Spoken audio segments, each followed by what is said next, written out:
Um, so, yes, my name's Paul Homan, and I was very glad to hear Jürgen refer to the Northern Powerhouse, because coming over from Sheffield this morning, I must just say, though, even though I have come over from Sheffield, I am really cold up here. I don't know what it's like down there. So what I wanted to actually talk, slight change of tack, actually. As the CTO, my role in IBM, it isn't to kind of big up the possibility, but actually to worry about the delivery and the sustainability of the solutions that we provide. So I want to talk a little bit about what that means for me and what I think the big challenges are. So hence I've titled it From Exploring to Adoption. I want to talk about how we move from actually those sort of first tentative experiments through to scaling. So So just a little bit of about me. As a child, there were three things I was really interested in.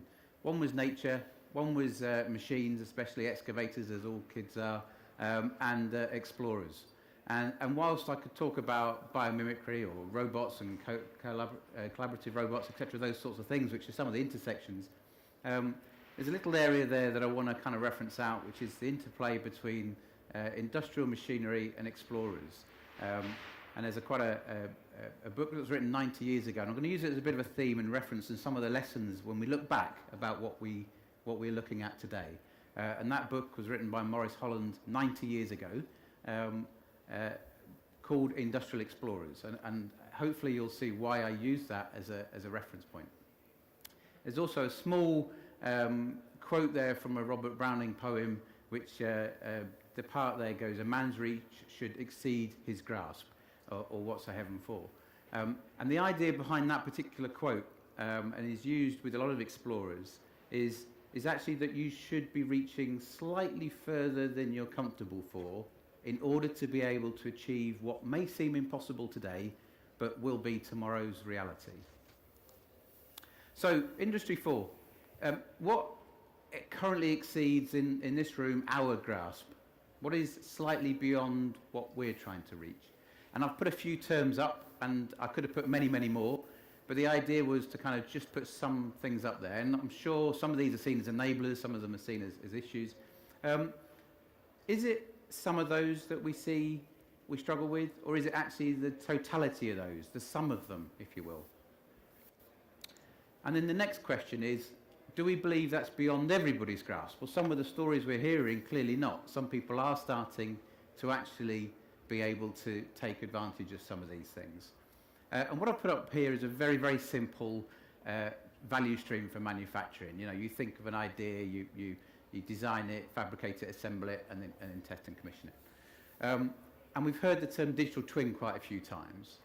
And one of the challenges I want to put to you really is thinking about what digital twin does for us in manufacturing, but actually one of the challenges which is double-sided. And I'll come back around to this at the end.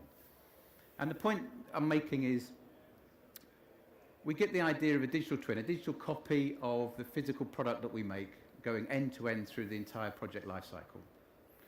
But it also allows other people to cherry-pick parts of that value stream. And that's the challenge I want you to just have at the back of your mind as we go through this particular presentation. So, I wasn't going to major on this, but you may hear this, and you'll hear this in other areas, I'm sure. These are some of the common lessons and some of the common ideas that people will talk about when they're talking about Industry 4, Made Smarter, whatever. In that, yes, you should start now. You should start experimenting. Don't be afraid to fail. You know, there are things that everybody at all levels can do to start off the journey. And you should start with small, discrete projects, preferably things that give you some form of data point, help you with your data sets and improve going forward. However, the kinds of problems that I deal with are not about experiments and not to do with how do we try little things out. It's actually, so what? Once you've kind of convinced you want to do something, how do you do something so that you can bet your whole business on it, where you can't afford to fail?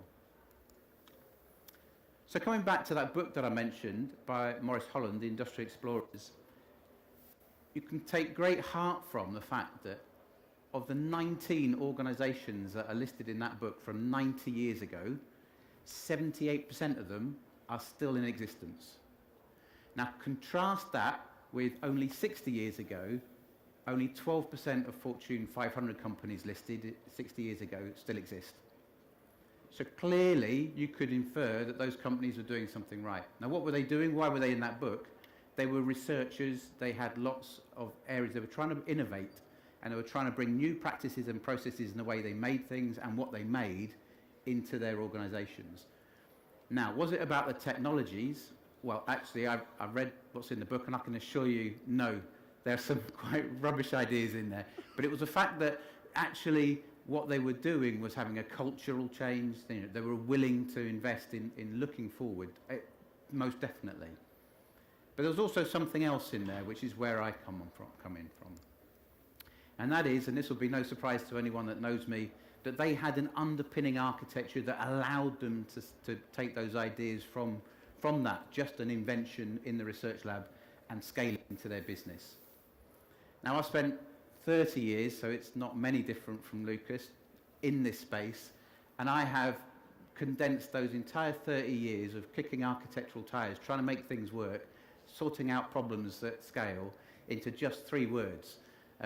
And this is my gift to anybody. I tell every architect I ever train and mentor, these are the 3 things and only the 3 things they need to worry about. Viability, integrity, and extensibility. If you take nothing else, you take those back, you make sure that anyone who gives you the solutions understands that those are the 3 things for a recipe for success for scaling. So, what do I mean by that? Viability. Simply, will it work? Will it do what it needs to do? Okay. That may sound simple, but actually, when you look at that from an Industry 4 Made Smarter point of view, 2 areas really jump to mind. Integration.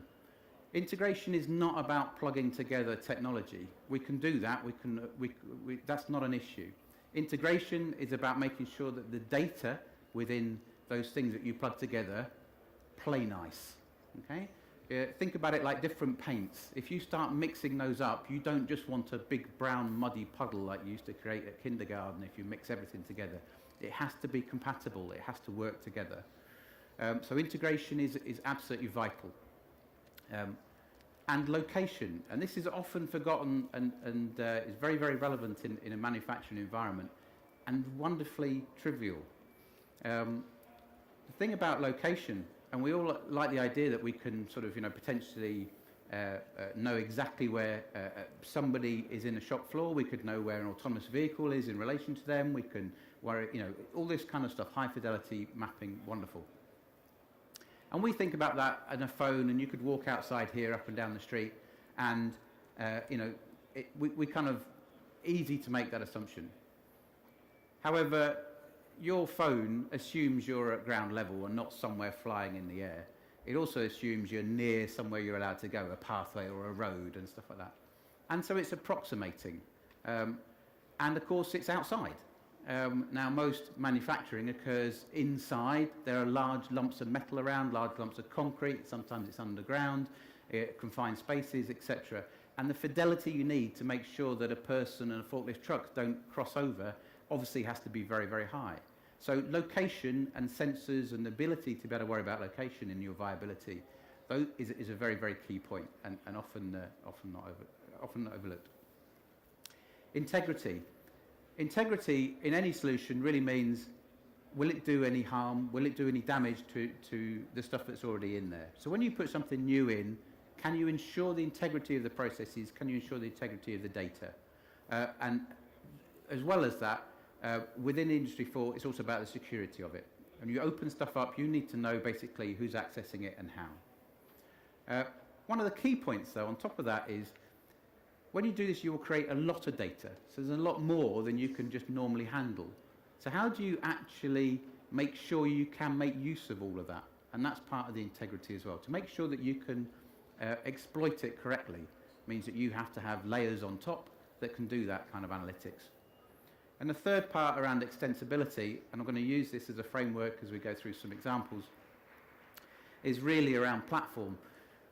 To something to be extensible, you have to have a common platform that can that doesn't close off doors, doesn't close off avenues, that can cope with future change.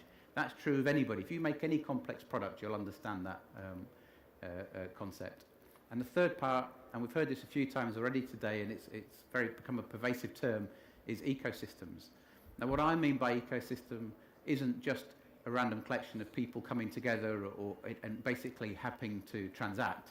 It's actually a deliberately organised unit that are able to work going forward.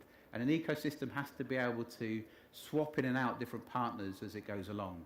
And that's not something that just happens by accident. So I've got 3 examples, and I've got a challenge I wanted to build on that Jürgen kicked off. I looked for stories, and I have to say I really wanted to put some UK stories in there. It would be great if next year the stories all had to be UK-only stories. I think that would be a big, big challenge, and I actually think that's something that we should consider very keenly in this room. The reason for picking the 3 stories across the piece is another 3-pronged mechanism I use around product, enterprise, and ecosystem. I look at industrial and manufacturing, and basically I divide that into 3 things. The product that we make, the enterprise, the place that we make it, and the ecosystem is the place where the product operates. And so I've got one of each of those sort of 3 stories just to kind of show how I think Industry 4 affects those. So, first one, Kone, elevator and lift manufacturer, had a huge install base. They maintain and look after a large number of lifts. Using the viability, integrity and extensibility assessment, a couple of things I'll just draw out. Viability. Could they make it work? Could they connect up the 1 million plus lifts that they've got?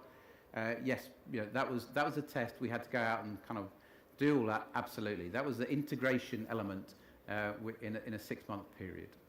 One of the key things behind this, though, was around the integrity. Was around the data, and the fact that, frankly, putting that data into an IBM cloud could, in theory, mean that IBM has got access and understands people flow, right? Understands the movement of people. That data is Kone owned, so they entirely have that data, and that's really, really important to them. And I urge you to be aware that when you have that insight, that it's highly valuable.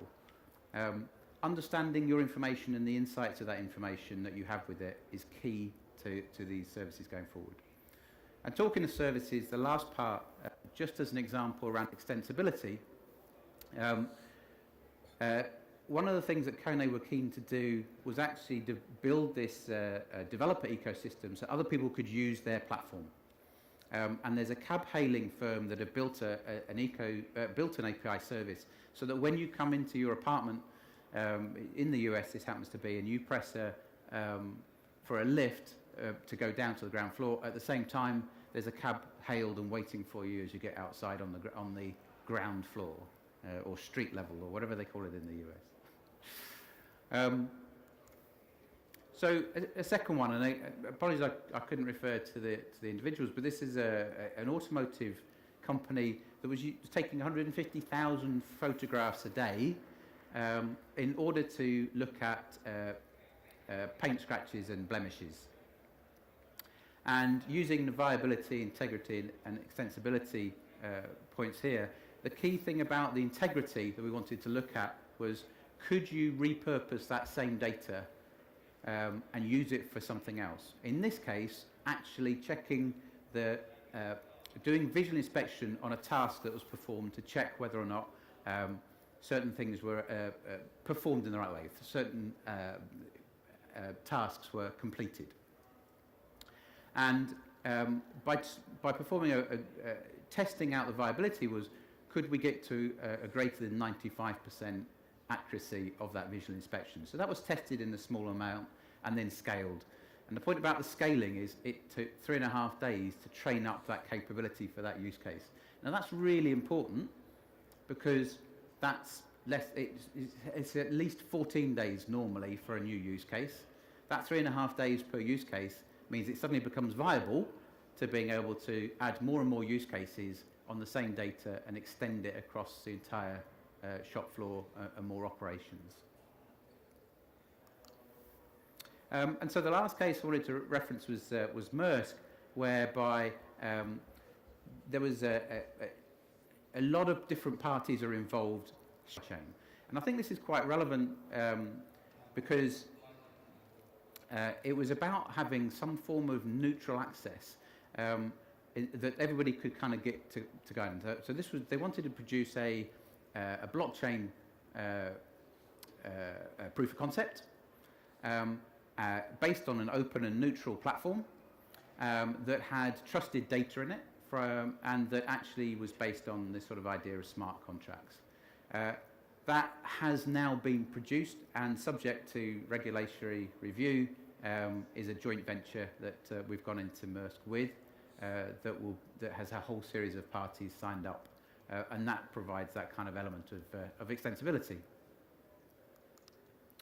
So just to kind of recap on the viability, integrity and extensibility part, you know, these are the sort of terms, these are the kind of the highlights of what my testing framework has used to kind of say, how do you take these from ideas and actually do something with them? How do you scale these and do something serious?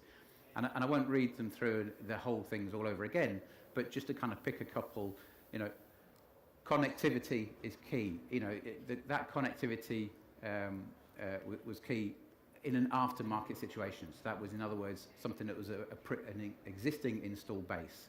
And then the ability to be able to develop new services, reuse existing data. These things are absolutely key because obviously most of these are not starting from a greenfield situation.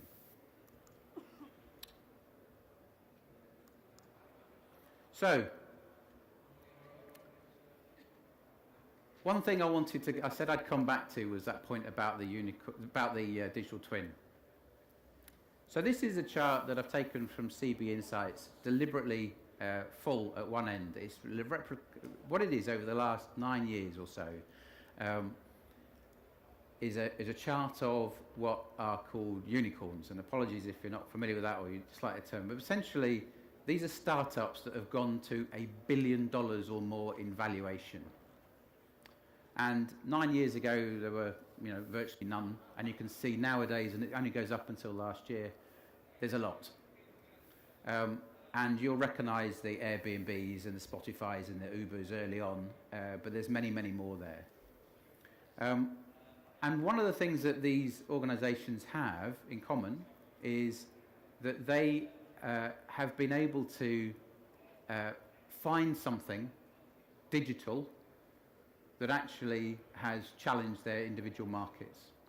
So if I take an Airbnb or an Uber or whatever else, you know, we can look at the platform they've built and the digital equivalent that they've created.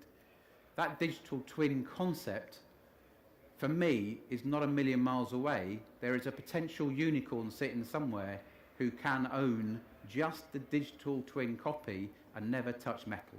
And if you think that's a little bit too far-fetched, you only have to look in the construction industry to see how close that is. And so just out of wonderful timing, I wish I could claim it. In addition, though, just this week, IBM has released its study, or C-suite study, where we've interviewed 12,500 or so C-suite executives. And if anybody wants to know any more about it, then you know, please see me or someone on the stand and we can get some access to that for you. But the key thing about it, one of the key messages, the title of the report is called Incumbents Strike Back, because basically it's recognising the biggest thing is that people are recognising this potential threat is real in all sectors and will come in manufacturing as well. And it's about how they are gearing up and what they are doing in response to that to be able to scale the solutions to ensure they don't get left behind and become one of those 78% that I referred to earlier. So thank you very much.